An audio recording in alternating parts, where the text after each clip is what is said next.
Dr. John Mendelsohn began his life in Cincinnati, Ohio, in a very stable neighborhood in a close-knit family. Both of my grandparents and all of my 11 cousins lived within a few miles of my home, and we had dinner at one grandparent or the other grandparent every other Friday night. I went to some terrific schools and had a wonderful time. Great memories. His father taught him to consider other people and to empathize. His mother was very active in community affairs and taught him how important it is to participate. John attended an exceptional high school that was very diverse, and students were required to take a test in order to get in. It was a public school where 95% of the students went to college. And we had some terrific teachers. My math teacher was a terror. She was called Miss Becker. We called her Boom Boom Becker, but she really taught me how to think logically, and I'll never forget my course in geometry from her. I think education is critical. It was critical for me, and it's critical for our society today. And it's more than just going to school. It's experiences, having jobs, participating in sports, meeting people from diverse cultures, traveling. But the fundamentals of education, going to a terrific school where you're challenged and where you learn how to think and how to study and how to analyze problems, it makes all the difference in life.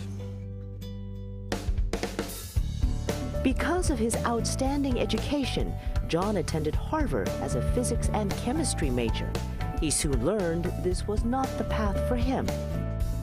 After my first year, I found out there weren't many people involved in physics and chemistry, and I liked people, and I switched into medicine. I'd never thought of going into medicine. It wasn't easy switching majors, and John had requested to do some research in the biochemistry department. It was too late in the year, and everyone was already signed up. He ended up going back each month until his persistence finally paid off. So I came back in June and talked to the secretary, and I said, has anything turned up? And she said, well, there's a new professor here. He's only 28, from England, but he's supposed to be very good.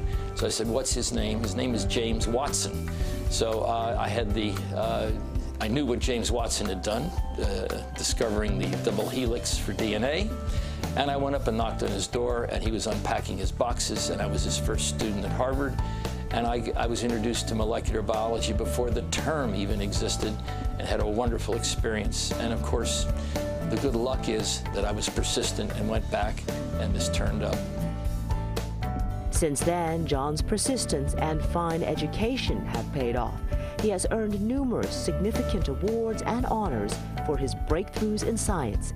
He has traveled the world with his wife Anne and has 3 successful sons. You can make yourself into what you want to be. And my advice is, everyone talks about mentoring. Most of my mentors didn't know they were mentoring me.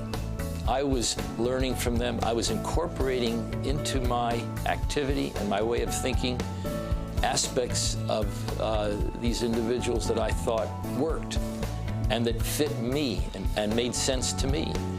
So keep learning from people around you and incorporating the best of them into who you are.